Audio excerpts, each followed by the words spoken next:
You're listening to LVB Podcast Show with your friend, advocate, and host, Alvaro.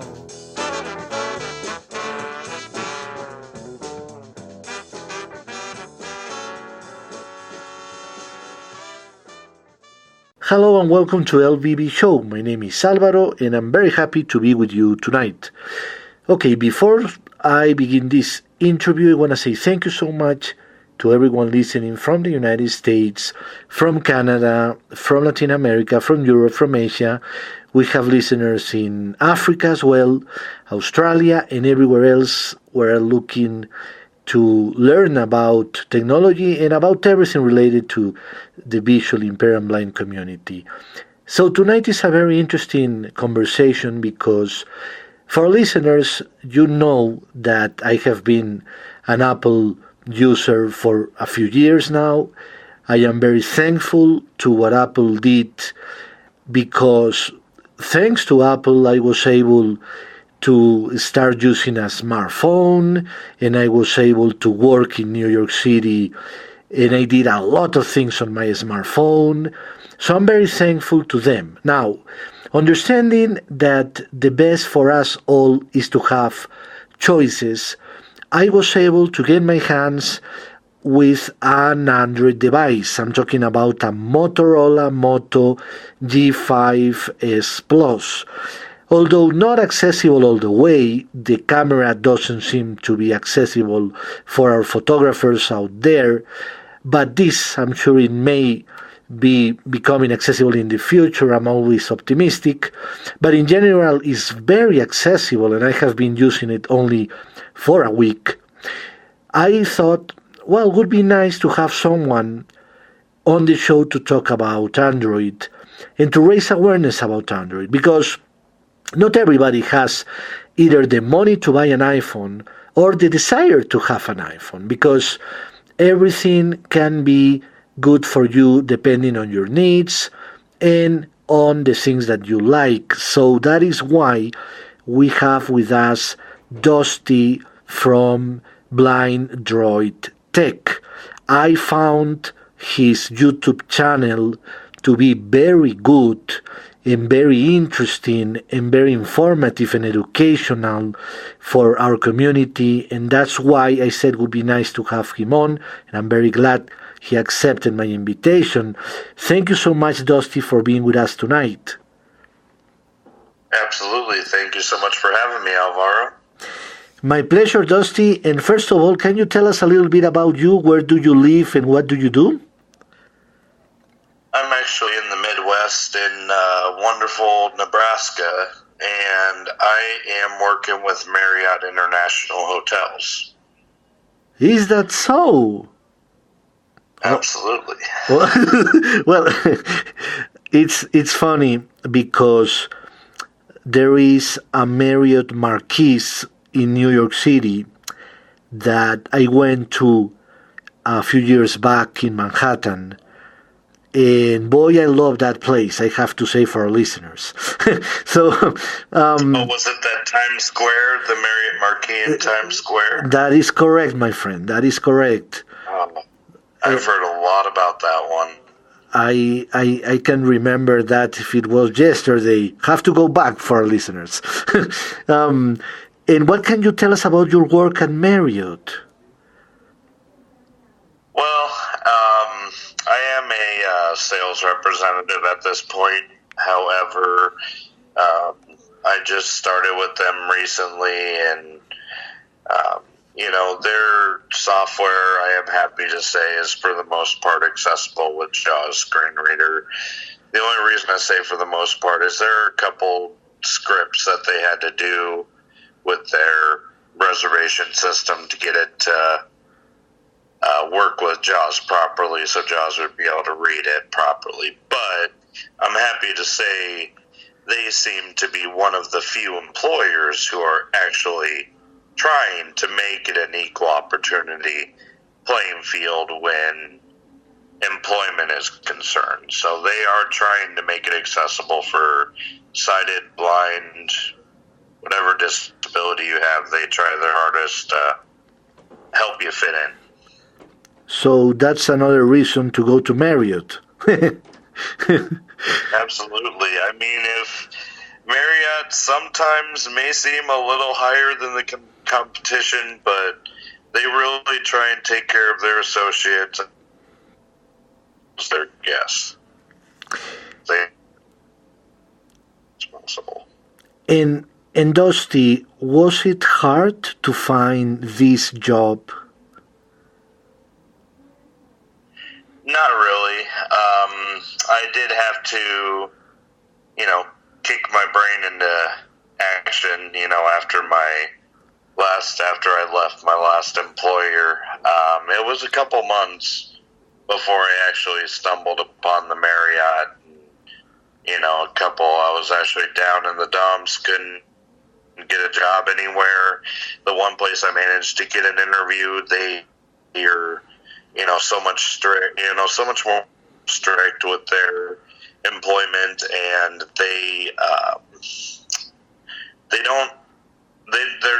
it sounds like their systems are getting more inaccessible as they are upgrading their network and their software, all that stuff, their infrastructure. Basically, they've apparently lost sight. I've got a contact with the Commission for the Blind here in this state, and she said that one of the coworkers that actually work with the cable company in the area, I'm not going to name them, for reasons, but right. They are very. She's on her last of losing their job because it's becoming inaccessible. Oh. So, after, about 2 months, I was actually chatting with my family members and said, well, I'm starting to lose hope that I'm actually going to be able to find some that's going to work for me. And she mentioned places like Hyatt, because there's also a Hyatt hotel reservation center here in this city. And then I thought Marriott, Hyatt, and I was like, well, let's apply for Marriott and see what happens there. And about 4 weeks later, I was in training class for 6 weeks, and then I was officially part of the Marriott team. So they're not perfect. I'm not trying to say they're the best, they're the profit company or anything like that. They are still a multinational, conglomerate, but as far as it goes to saying that a company can actually care for their coworkers, I really think Marriott, at least in my experience, is up there. That's very good to hear for our listeners, someone with a good experience about work and is going to make people excited about looking for jobs and not so disillusioned as some are. Find a lot of people, Dusty, and for our listeners, on social media complaining, I am not able to find a job, there are not jobs for us, they don't understand us, they don't care about us, they don't include us, they don't know who we are, etc. But some are, and there's a lot to be done, obviously. But to be fair, in my view, Dusty, and I know some people disagree with me, but that's just my opinion, we all have to do our share. I mean, yes, companies need awareness. Yes, they need education. Yes, they need to be understanding. But also we need to work for it. We need to get, you said it before, you went into action. It's not like being in your house watching TV, you're going to get a job. You have to get up and make things happen, and you have to be ready for the work you're applying for. Because I know people that say, oh, I never find a job. What are they doing? Nothing. So you have to be ready for it. It's impossible just to pretend, oh, because I'm blind, I deserve a job. Everybody deserves a job. But you have to make it happen, And it happened to me. I think it's like everything. It's not like you have to demand that. You have to earn it. And that's for everybody, whether you have a disability or you don't. And if you are a good worker and you prove that, you'll get a job. And our listeners knows that because me being from Colombia, South America, without having a college degree, at 40 years old, I was able to get a job in New York City. So don't get me the thing that, it's impossible to find a job. It is possible. I'm not saying it's easy.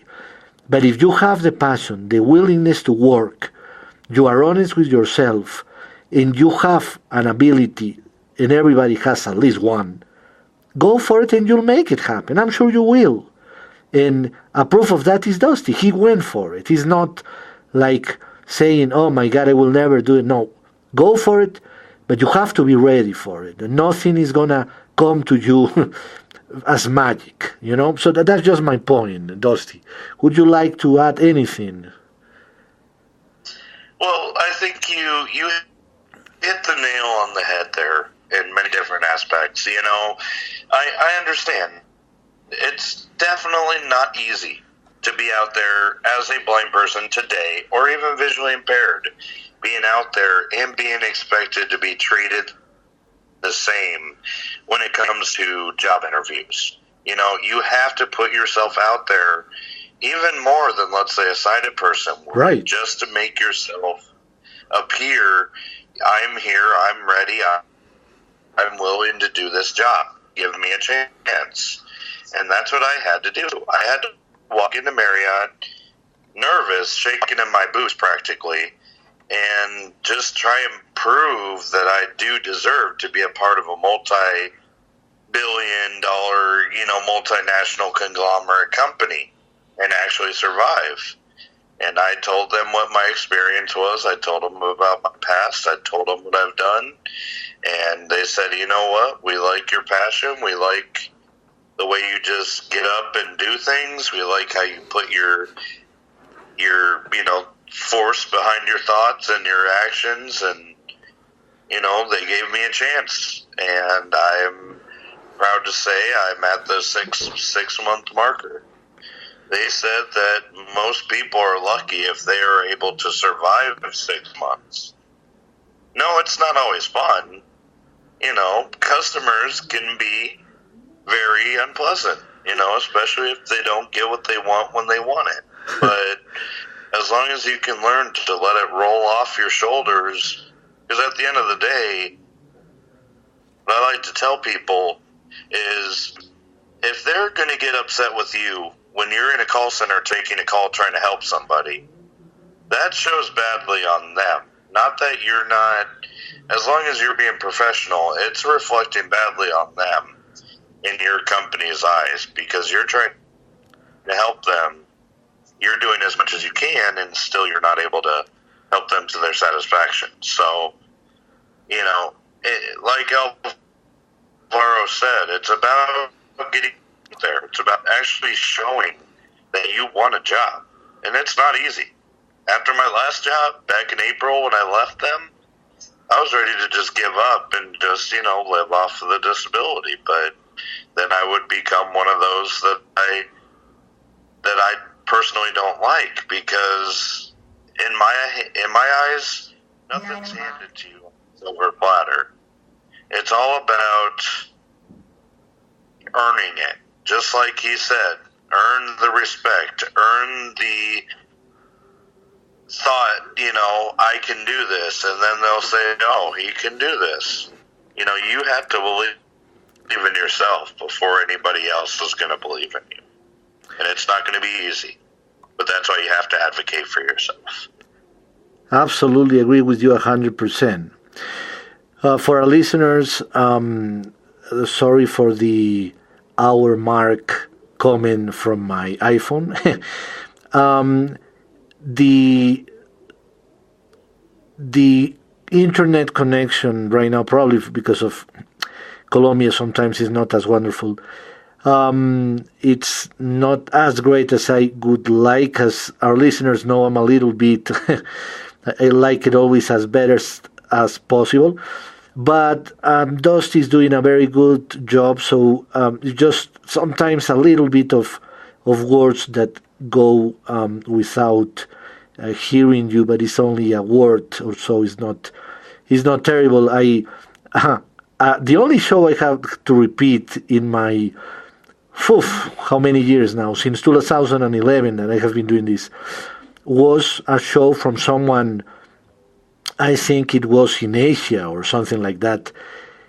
We had to repeat every single question 10 times, my friend. But we're doing okay, and I love to share this with our listeners because some of them are podcasters and understand that we do the best we can, but sometimes technology is with us, sometimes it's not. I remember an interview. It was a huge interview, Dusty, that I had with the CEO of the Foundation Fighting Blindness.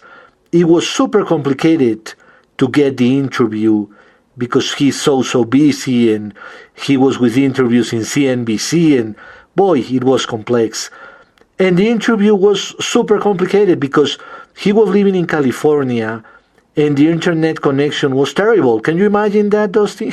So this was this guy, very famous, very well known, and the connection was dropping every 5 minutes. And I had to report the interview to my boss in New York. That was stressful, my friend. But anyways,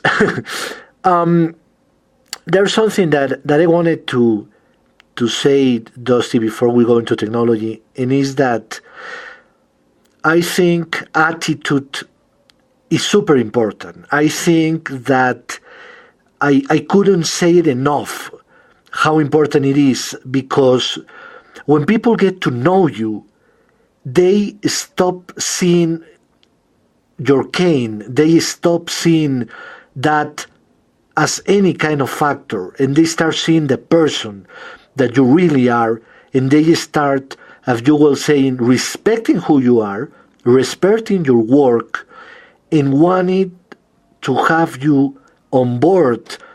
And that's the beauty about being true to yourself and being more aggressive in a positive way than being thinking, oh my God, how I'm going to do it, oh, how it's going to... You have to believe in you and what you're doing. And it happened to me in New York. When I went there, I was no one. I went in there, I was the only international person there, and everybody was like, who is this person that doesn't see much, that has a cane? What is he bringing to the table to this company? And I had to prove that. And at the end of the day, they hired me after 3 months of trying my abilities there, and now they are missing me now that I'm not working there.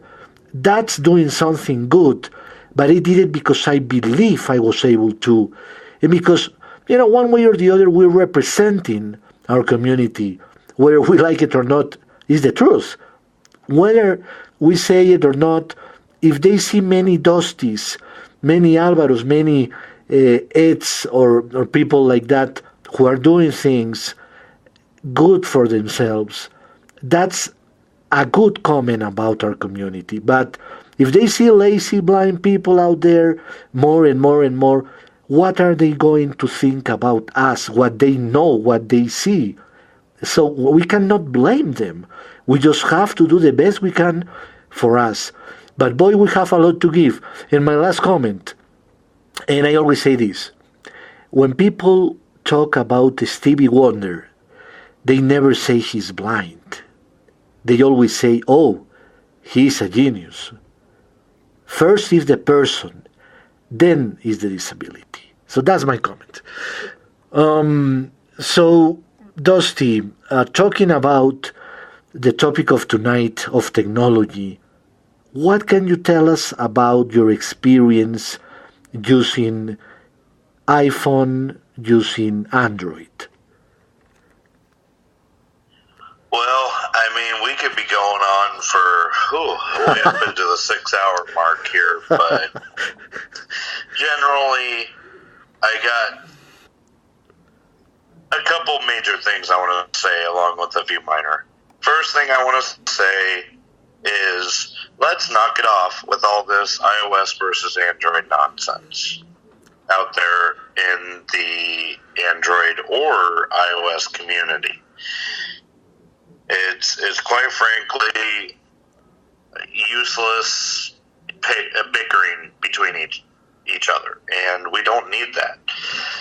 iOS works for some people, and Android works for some people, depending on your needs. It's a preference, nothing more. Nobody's right or wrong on that. I have some positives about iOS. I have some negatives about iOS. I have some upsides to Android. I have some negatives about Android. And really quickly, to sum it up, I mentioned this earlier before the interview with Alvaro here, but the biggest things I can't get over with Apple is the lack of their software customizability, and I could go on for days. I'm going to be making a video on this on my channel at some point.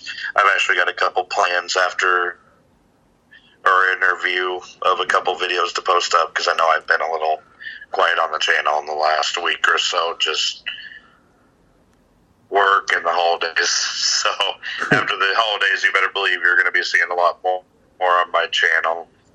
But iOS, I can't get over the fact that they ditched the headphone jack, and that has caused a lot of concern with me switching over. Because believe it or not, there are people out there who do listen to music with their headphones while they are charging their device. I don't want a dongle for that. I don't want another little cable I have to plug into my phone just to be able to listen and charge. And quite frankly, I don't think those double splitters, if that's what they call them, where it has the headphone port and the charging port, I don't trust those as being 100% safe. I know they make it through the manufacturing, but I don't trust it as much as I trust the surge protection and all that built into the phone itself, the shock absorption and all that. I don't want to plug in a third-party dongle to that. And then number two, the lack of expandable storage. And what I mean by that is some of the listeners out there may or may not know about it. Micro SD cards are still out there, and they're still gaining popularity within the Android community. And in fact, they've got storage capacities of 16, 32 gigabytes, 64 gigabytes, 128, 256.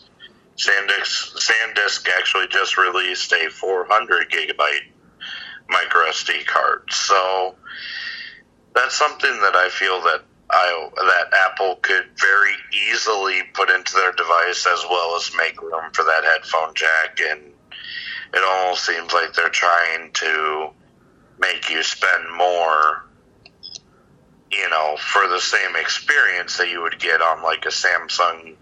For instance, the Samsung Galaxy Note 8 that I have right now. It's got the headphone jack, it's got the USB charging, it's got the micro SD card slot on it. It's pretty much the whole package. Yeah, there's some that doesn't work on it, but overall, and the things I like about Apple, generally, their software is very reliable. And in theory, it's a lot more secure as well. Now, if you're not careful, anything can happen to any device you own. But generally, I like iOS's reliability, and I like their ecosystem is very nice. If you have all their different devices, the iPad, the iPod, or the iPhone, and the Mac. But the same can be said about Android. If you have multiple Samsung devices, a watch and a smartphone, a lot of the Android community says there's nothing better than having that watch there to be able to help, manage your day. But it's all about preference, and we need both out there so that we can have competition. One of these companies, one of these days, companies in the past have innovated. Companies in the present are trying to innovate. Some are anyway. And they're going to continue. One company is going to create some down the future that's going to be the next big thing.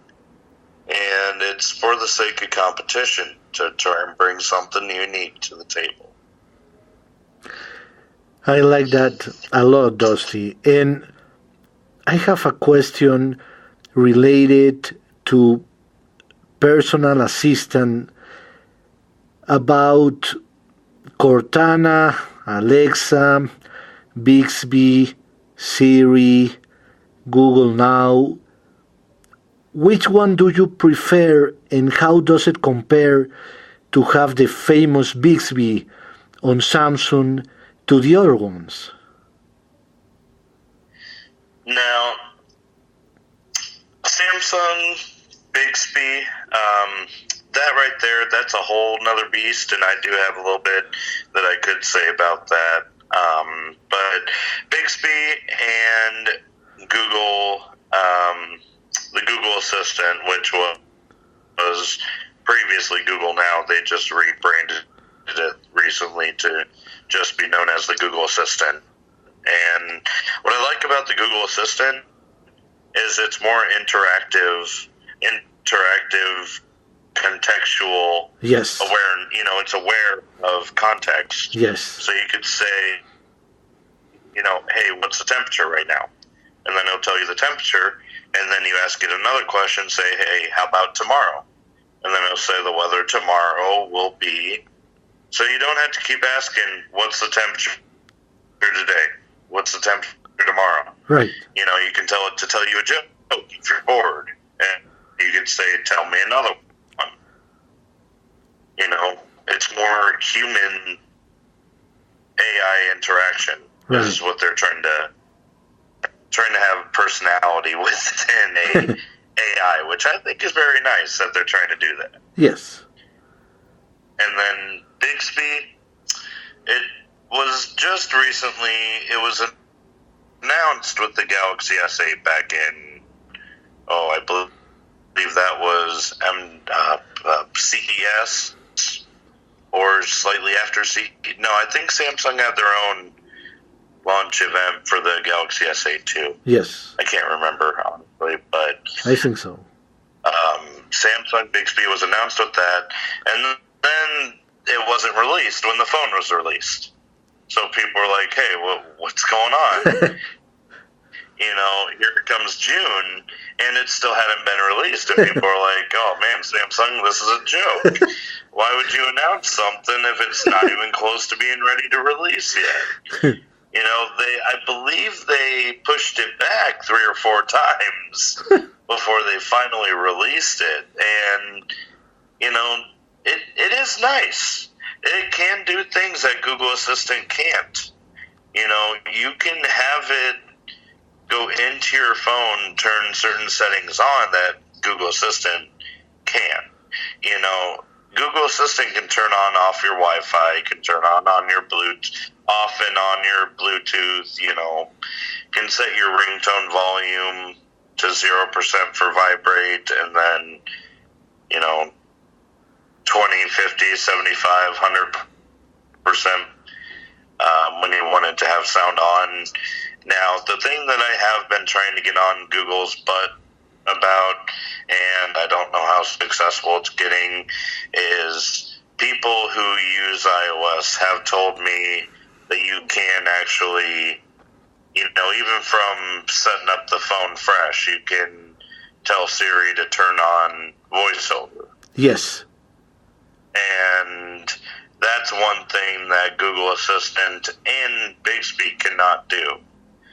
They can't actually, and that to me is very odd because, you can turn on and off Bluetooth and other settings within the phone itself, and then they don't make an option to say, hey, Google, turn on TalkBack or turn off TalkBack.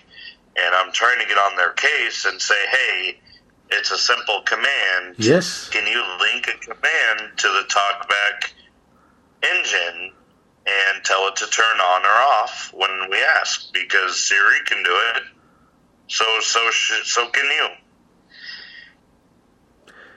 Well, thank you for that. I'm gonna also let them know, because if more people do that, it's gonna be better for us, and they will implement that hopefully sooner. Wanna know something funny, Dusty? I use a Mac that has become a Windows 10 device, right? But what is funny is that when I said Alexa, Bixby, ta ta ta, you know what happened?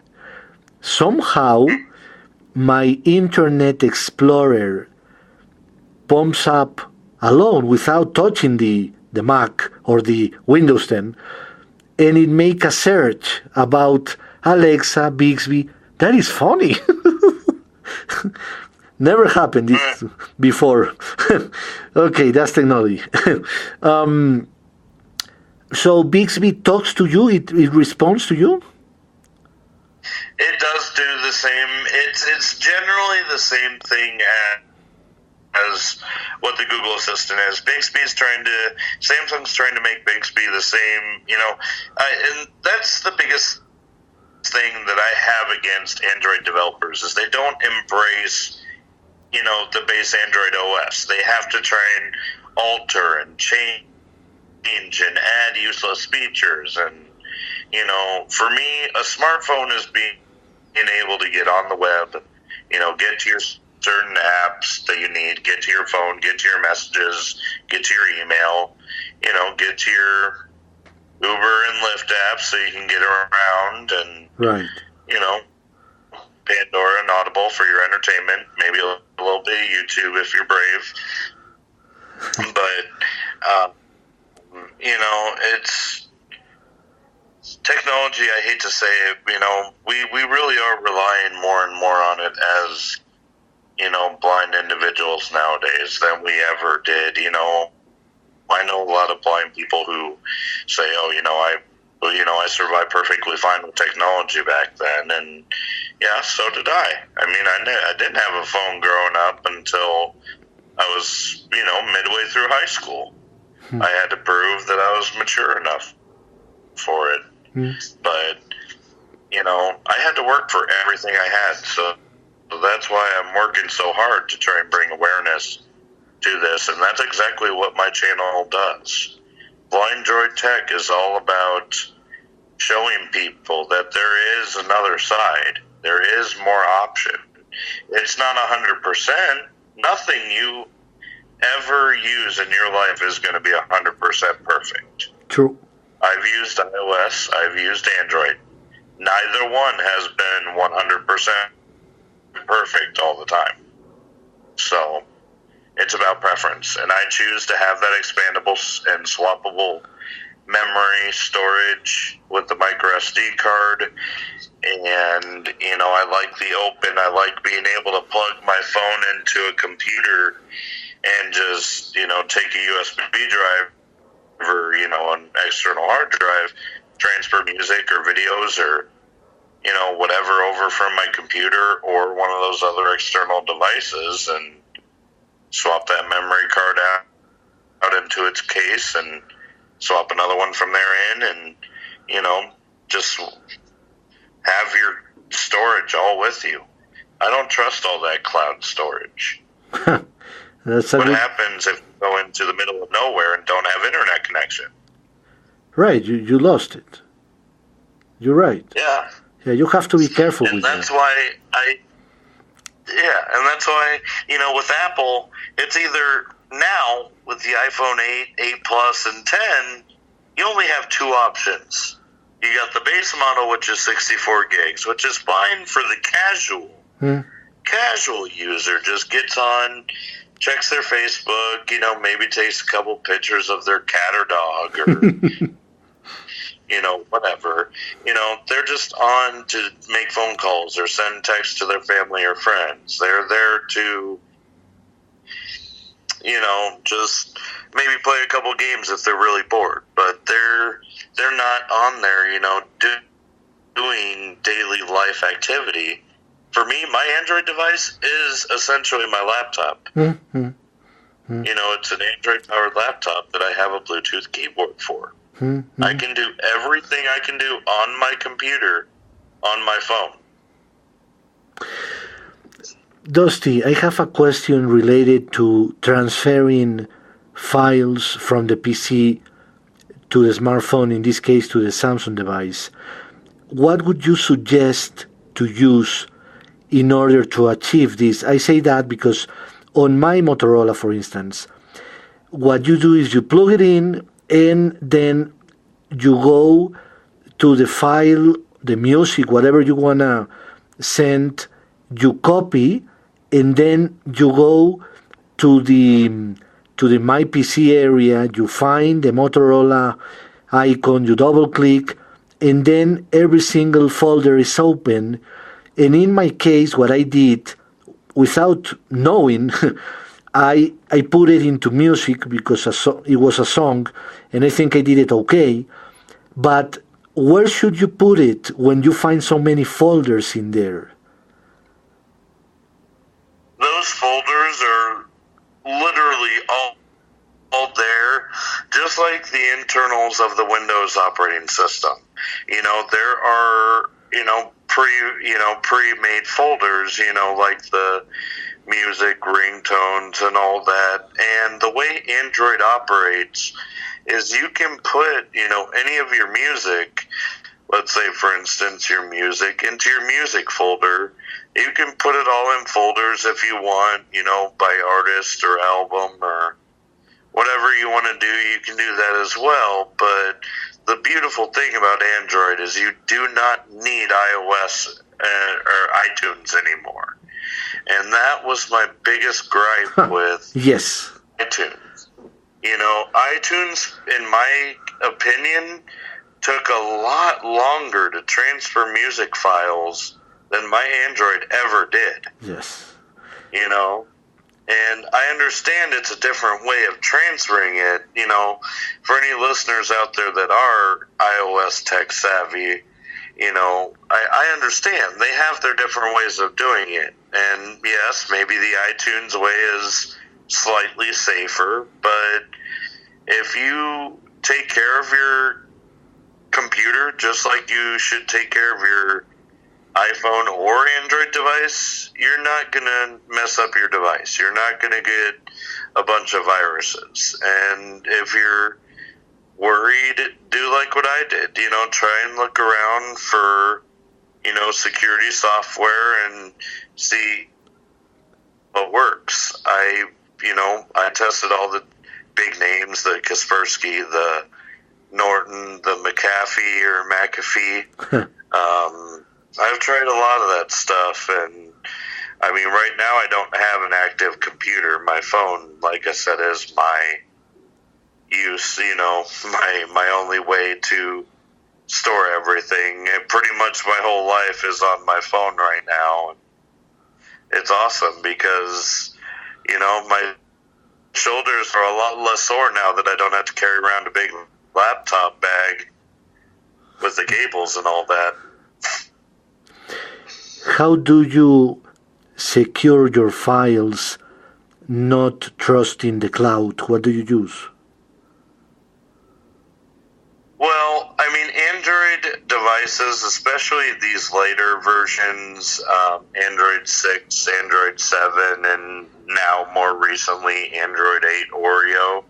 Now that that's out, the security's getting as good as you're going to get, with any kind of mobile device, because hackers have in the past, hijacked iOS as well, not as often as Android, so it's obviously spotlight more is on Android than it is iOS because it happens more. Right. But if you think about it, there are a lot more Android users out there than there are iOS users. Right. So, just like I tell people, why do Windows get all the viruses and Mac OS gets very little? It's the same with iOS versus Android. They're going to take more time and deliberately try and make more intricate malware, let's just call it generally malware, because that's the more general term, they're going to focus it. Where are you going to focus it if you're going to develop a virus? You're going to focus it on the more vast, right. The vast pool of Android users that are more likely to, spread than iOS, because it's not guaranteed and it's definitely not as easy. So that's a little bit about that. Now, another thing I want to bring up to everybody listening is you got to understand with Android, it's not just, Samsung is not representative of Android, nor is LG, nor is Motorola. None of these companies are representative of Android. Google is representative of Android. And the only phone that is actually a pure Android phone is that Google line. The previously known Nexus devices, which are now just the Google Pixel. Those devices are as close to stock, pure, just bare bones Android. And what I mean by that, Samsung has software on top known as TouchWiz, or famously known as LagWiz. And in the past, it was true. I mean, the Galaxy S3, Galaxy S4, Galaxy S5, those were some pretty laggy devices after a while. I'm not going to lie, but, that's because they have all this extra software on top.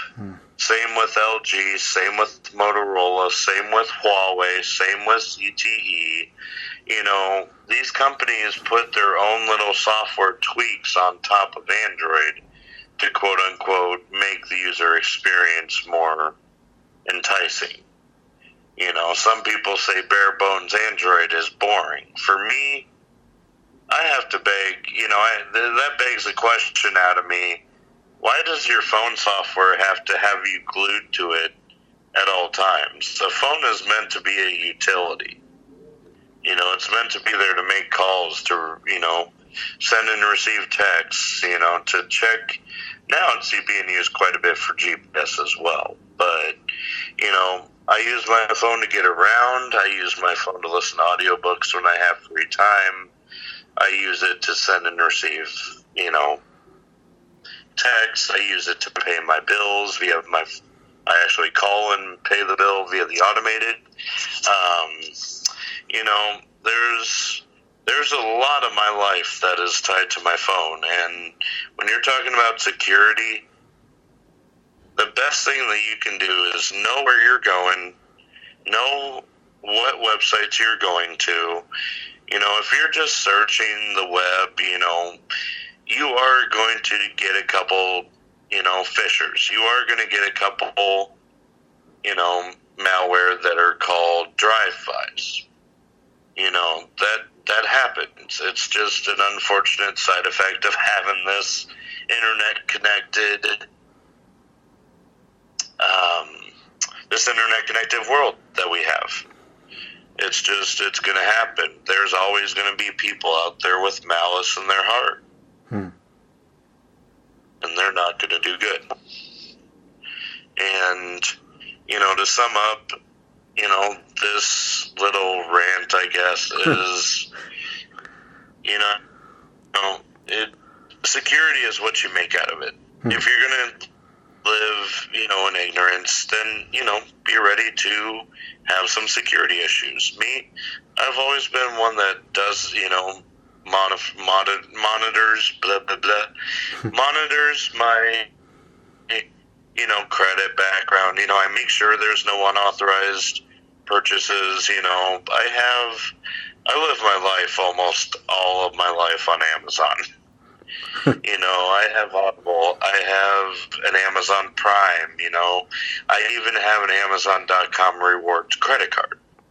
Just because I get so much benefit out of it, it's kind of irresistible not to. But, it's all about how safe you are. If you really want to, I'm still trying to find a solid security software to use on my phone that I actually trust, because some of the big names, surprise, not fully accessible apps. You're right. So. And I have a question related to what is selecting, copying, pasting. I know how to do it on the iPhone, but for our listeners who are starting with Android, on Samsung is the same as on the other Android phones. How do you do that with Android? You're referring to transferring files between folders on your device? That would be one. Transferring files, because I haven't been able to do that because I double tap and hold, and I don't have a menu of moving or copying. I don't find that. And the other is how to select text and copy and paste that text wherever. Gotcha. Okay. Those are some really, really good questions right there, because it actually took me a while to be comfortable and be proficient with using my device. I'm posting, I'm pasting tracking numbers from emails, and I'm sending schedules to my management about my work schedule and all that. I'm doing all this from my phone, and when it comes to transferring, it takes a little bit of getting used to, because at least the best, every one of these companies, Samsung, LG, Motorola, they try to throw their own little file manager app on their phone. Right. And some of them, the buttons are unlabeled, and it's a big mess of blind user experience. And this is somewhat what I'm trying to bring to these companies' attention with my channel is, hey, your apps are not accessible for those who can't just see what's on the screen. We need to do something about this. And, that's why I need all the support with this channel that I can get, so that we can actually make, get some following, get some people behind me, so I can go there with a recognizable, size community and say, hey, we have these issues with this device or this app or service, and we would like you to take some consideration for, our needs as well as the sighted needs.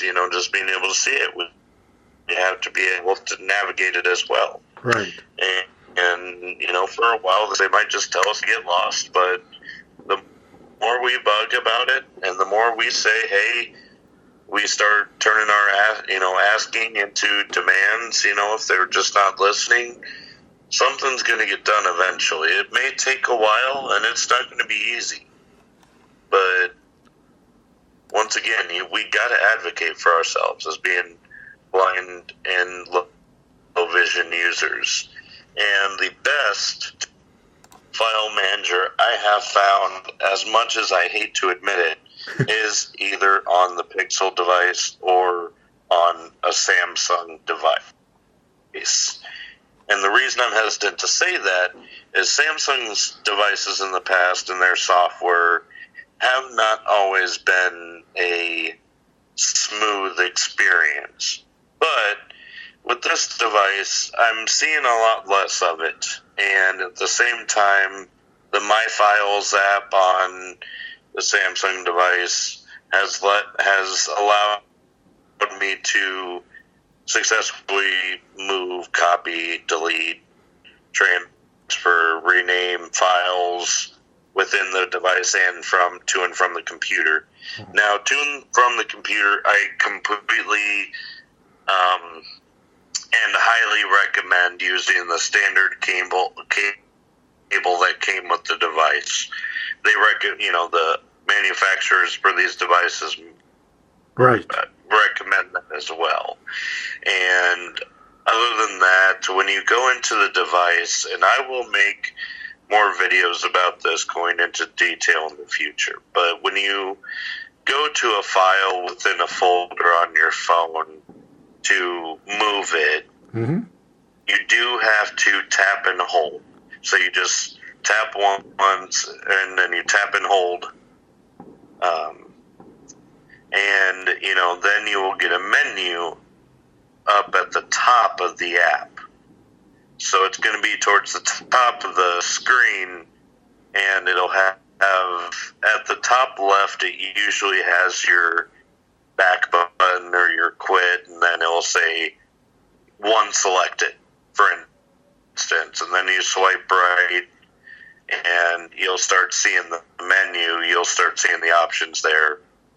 And like I said, in the My Files app on Samsung, it's actually, all of it is labeled, delete, select all, more options, and then you hit the more options, then you'll get your copy, move, paste, rename, properties, all that.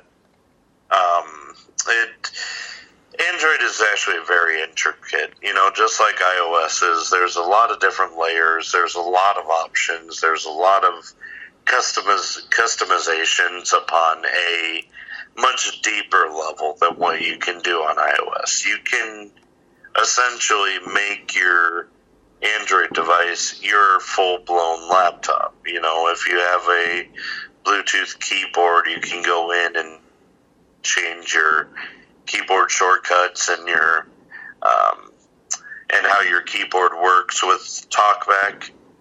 And that's another beautiful thing about TalkBack, which I'm sure you can do with iOS as well. But Android gives you that ability so that you can go into your My Files app and you can transfer, and just move, combine, get rid of, just consolidate your life and, all your photos, all your work documents, all that stuff can be right there with you. And that's why I keep a copy of whatever I'm doing that's important on my SD card as well.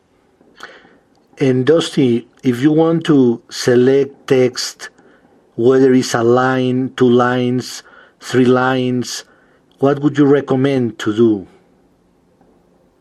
Oh, and for that, I apologize. I completely forgot you tied that into that. I answered your first part. Let me come over here to my phone. Bear with me here. For the phone, okay, here's my other phone. So there's a couple things that you need to do. So this is probably going to be really loud. Give me. Device unlocked. Okay. 8:39 p.m. Okay. Oh, great. So turn that down. Okay. All right. So this is the LG. This is the secondary phone that Okay. I have now. Just for all of you out there, I do not recommend any LG Android devices. Oh, you just don't? Simply because, yeah, the LG ones I definitely don't, because they have Volume control setting. seemed to modify, or they have altered TalkBack a lot more than Samsung does. Like my Samsung, I can change the speed, of the talk and all of that Right. Charging stuff. very level, 97%. very easily, and it works very well. But the LG one, I've seen a lot more TalkBack issues, and I've seen a lot more inconsistencies, and a lot more of LG's software, especially the File Explorer, is a lot worse than even what the Samsung one is. So Okay. now, when you're talking about copy, you're selecting text. So let's go into Back cover art. Back car mode. let me know if that's too loud, but I'm trying to No, make it's sure good. you guys It's can good. what we're doing here. Back So cover art. if we are Back cover. phone, oh, Portrait. there we go. Okay, so sorry, I'm setting your phone down. I'm setting Sure. you down here so I can. Recall Okay, button. so you go Pixel home, launcher. and then let's go into Chrome here. Uber. So if we go into Play Store. Folder. Web. web, Firefox. Pixel launcher. Chrome, there it is. Chrome. Okay, Chrome. Press so 70%. Phone scoop. 92%. 99%. so you hear how she's talking so slow, and that honestly really bothers me because that's the fastest LG can let you go. Oh, I see. That's in LG software. That's as fast as it goes. On my Samsung, it's almost twice as fast as this. Wow. So, yeah, LG's somehow severely altered their software experience when it comes to blind users. Now, give me just one sec here. So, okay, so when we are going through and selecting text here, we are going to go. Jody Ive, Apple's chief designer, will once again have direct Okay, oversight of the so company's here's hardware a and little software bit of design. text. Back-ended those responsibilities off to other So, managers. when you want to select text, there's a gesture that you have to do to get into your local talkback menu. Yes. And for me, I think it's up and up and right in an L shape. So you go up, right, Yeah. Local context menu. and then Talkback. you hear Showing items 1 to 8 of page. local context menu, Yeah. Local context menu. and then Default in list 8 items. Characters. Control links. oh, and of course Google Chrome's going to be Jody kind of Ive, a Apple's pain in my butt. Apple design guru. Okay. Alert top. Controls in list 8 headings and land. I think. Yeah, so this is the navigation mode. Like you're navigating via headings and landmarks. So that's in the local menu as well. That's in the navigation area. Uh-huh. So if we go back to, dang it, I really thought that the Chrome was going to let me do that. But that's kind of one of the pains in the butt that Folder open. we're having on the Android side is there's so much software Hangouts. that Gmail. kind of, companies are trying to get it out Showing and items they're 1 to 9 not of 9. successfully, taking care to code it Right. properly. They're just throwing it out there, which is why they throw out so many darn updates. Unread Amazon.com. Right. Unread this could unread Uber because unread eBay. Whoa. Let's This is see your here. unread I'm trying to Allstate, find. protect your home from winter damage. Okay, Clear your home. so we're just in a random email Graphic, here. clear your home. So, Go to link. Paul Edwards Duke. Winter is coming. Are you okay, ready? so yeah, winter's coming. Are you ready? So up and Local right, context menu. local Talkback. context Showing menu. items. Navigation setting. Page navigation. Local context menu. Out of list. So there's page Page navigation. Navigation settings. Navigation settings. Winter They is coming. keep Are you changing ready? this too. Gmail. This is really annoying Click. me here. Normally Pixel you launcher. can select text by going into, up and right to Yeah. your talkback, and then there'll be a navigation, and then there'll be a cursor control. And then you go into your cursor control, and it'll say things such as move to beginning, move to end, cut, copy, select all, and then there's one that's called start selection mode. And And then the start selection mode right. is what you want. And And then from there, it goes default back to your, when you swipe up or down, that's defaulted to your navigation. right. So your default headings, controls, characters, words, lines. Right. And then once you go to the character, words, or lines, if you want, you just start swiping left and right to select. Right. Now, But you got to be careful. I'll try and show this off in another video as well sure. in the future because, there's a lot of stuff I want to do, but with it getting colder, me having my my seeing eye dog over here. I hate to say it, I hate to try and make excuses that, I haven't been uploading as much as I should. It's just fact of life, man. There's only so many hours in a day, and yes, I agree. 4 to 5 days of the week, I'm working 10-hour shifts, so there's not much me time. Right. To be had here. So I am trying. I do genuinely care about this, and I want everybody to be on the same page. I want everybody to actually have some,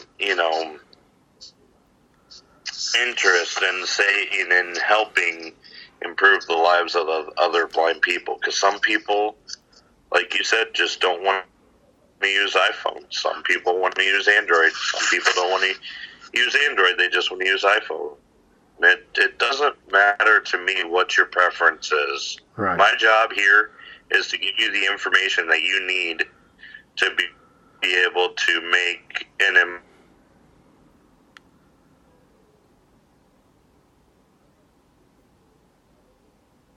Hello? Dusty? Okay, for our listeners, I think we have lost Dusty. We went disconnected with technology. As we know, it's great when it works, not so great when it doesn't work.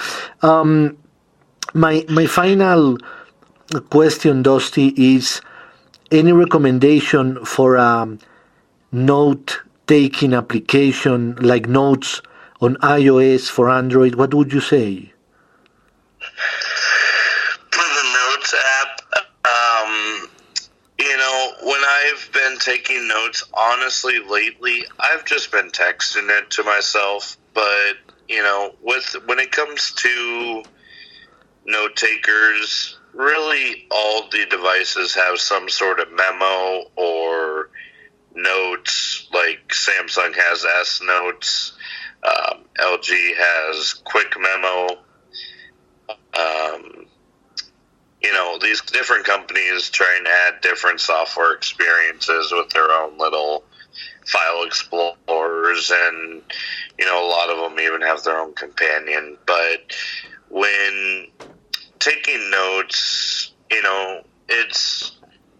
I always say try what you have first, and then see if it works. And if it doesn't, that's when you go out there. Some people don't have time to just explore for new software. Heck, I know I'm getting older. I don't have all the patience I used to just sit there and scroll through apps and try and find a decent one that's not full-blown adpocalypse and all that. I'm not here for an ad-filled experience, which, it's kind of funny because I'm on Android, because a lot more Android devices or Android apps are free because they put ads in there, where iOS, it's more of paid apps and no ad type situation. So, as I said, try what you have. If I've used the Notes app on my Samsung, it's worked for me.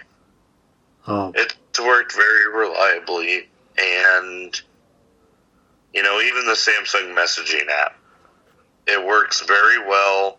It's 100% accessible. You can get it to all the buttons you need to get to on that, on the Samsung phone app.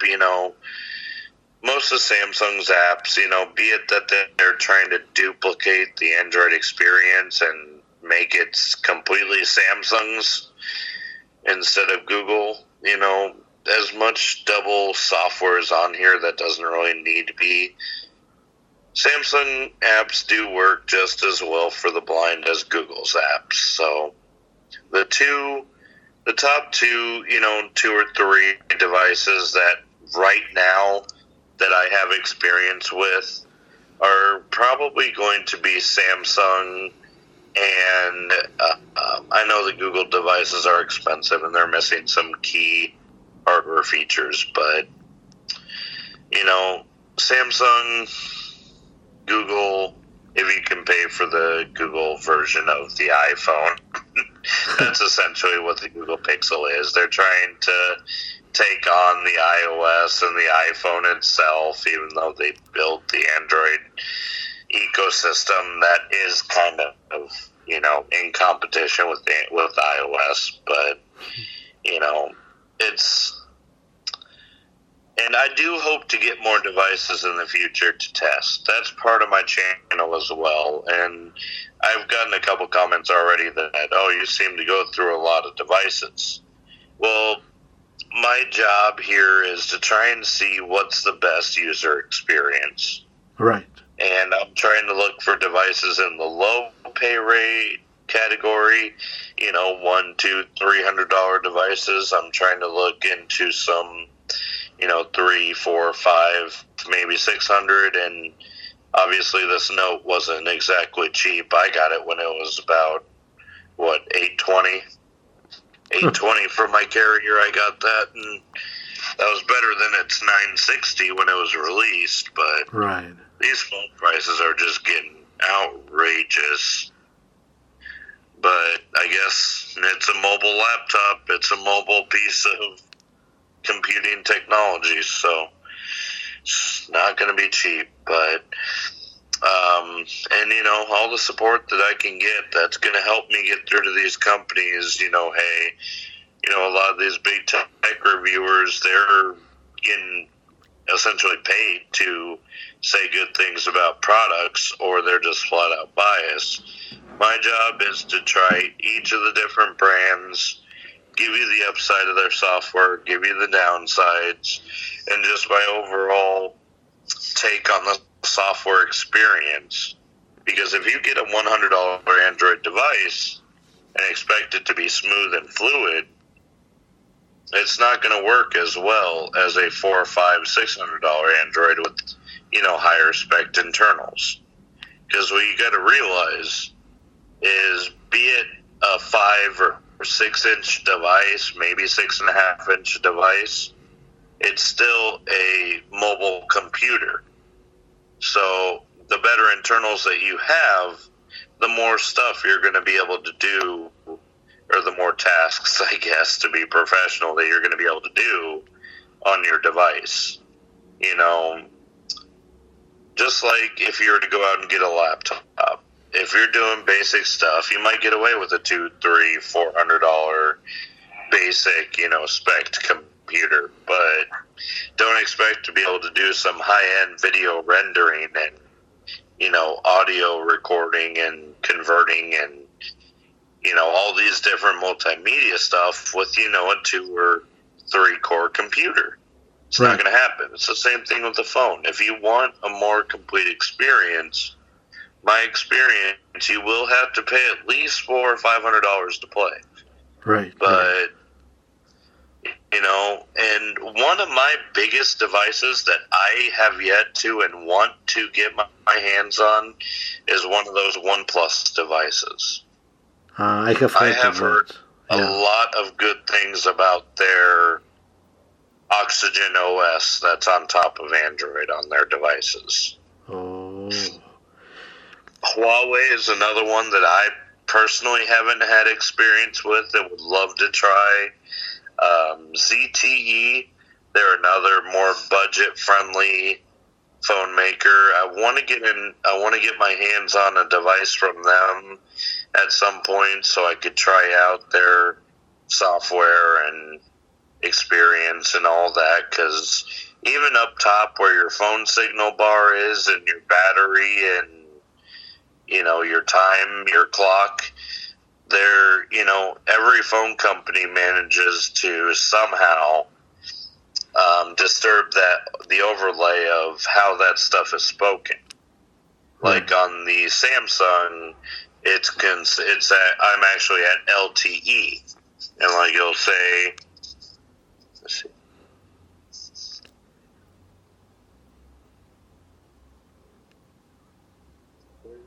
Oh, come on, why are you not?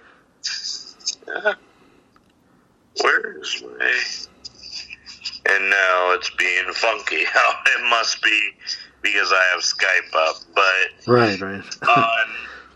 on my other phone, I'm on LTE with T-Mobile right now. 7 p.m. Well, I was on Wi-Fi, and apparently we got disconnected, so I thought I'd try my luck with my LTE over here. But 95%. Launcher. so up here, 95%, Phone signal full. and then I'll say phone signal full. This is the LG. 4G. LG says 4G. And then the Samsung will say LTE phone signal full. And, the ZTE, the Motorola that I had, which I had the one before yours, the G4 Plus. Right. And I like that device. I did. Generally I was able to use that Moto G4 with TalkBack, and it worked successfully. Now, there were a few hiccups. There were a few Motorola bits of software that are not 100% accessible. Right. But overall, that's why I can't even recommend... Well, I can't recommend Motorola really anymore either, because their software update reliability is down. Motorola has dropped behind severely in providing timely software and security updates to their version of Android that's on their devices that they send out. Same with Samsung. They're not generally known for their software update and upgrade reliability, but Google, and I've heard Sony. Sony is another one I really am intending to get some money together so I can access one of those devices, because I've heard some of the best software reliability and software experience from Sony Xperia devices. And it's kind of hard in the U.S. because here in the U.S., we don't have any Sony available phones. At least none of the carriers are supporting it, and the only place I can find Sony devices is in online eBay or Amazon. But Sony, ZTE, Huawei, OnePlus, these are all companies that I have intentions of trying to get devices so I can test them, compare them all together.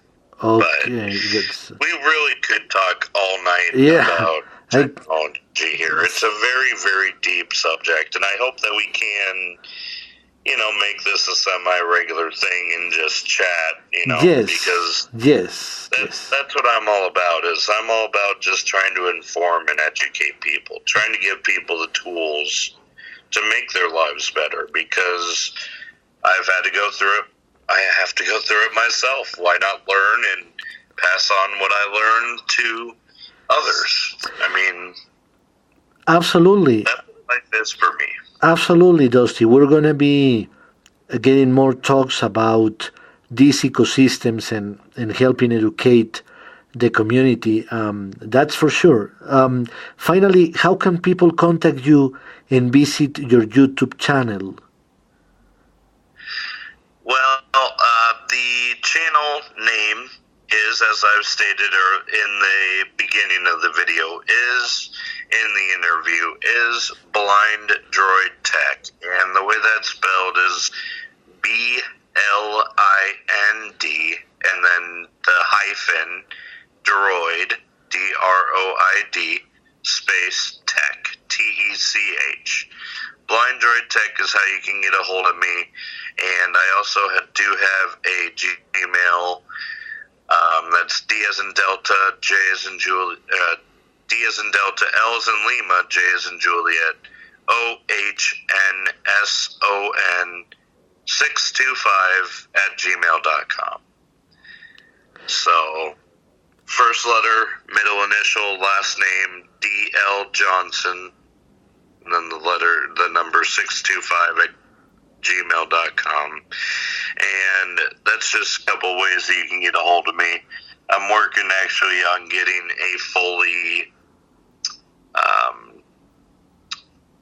business Skype, I guess a professional Skype for my channel. So once I get that up, I'm going to link to that in my YouTube channel as well, so that people can get a hold of me. Right now, this is just temporary. This is on my personal Skype account. So, and then always leave your comments on the videos. Hit that like button there on the videos so we can start getting more awareness. And I really do try to be interactive with my commenters. So comment, that's really the best way you can get a hold of me. You can email me too, and I will start leaving my email in the description of my YouTube channel. I'm just kind of very hesitant because I don't want all the spam from, bots and all that. But Right. if you guys want to get a hold of me, let me know you want to get a hold of me, just like Alvaro did. Alvaro started out just as a YouTube video comment. Yes. And then now we're talking in person with Skype. So if you want to get a hold of me and you're genuine about it, I'll make sure you can get a hold of me. Well, Dusty, thank you so much for this powerful interview. We'll be doing more, and I'm very happy I have someone like you that I can call and say, come into the show and let us understand better how technology is shaping up for the visually impaired and blind. Absolutely. It's been my pleasure, and thank you so much for having me. Guys, Alvaro, listeners, let's get this channel noticed. Let's get this channel to actually do some good for the blind community. The NFB can do it. The ACB can do it. We can do it too. Let's get this channel up. Let's get this channel wheeling and turning, and let's get some good stuff done. All right. Thank you so much, Alvaro. My pleasure. And for our listeners, remember to smile. And if you want to be on the show, email me at lowvisionbureau@gmail.com. This is Alvaro from LVB Show saying good night.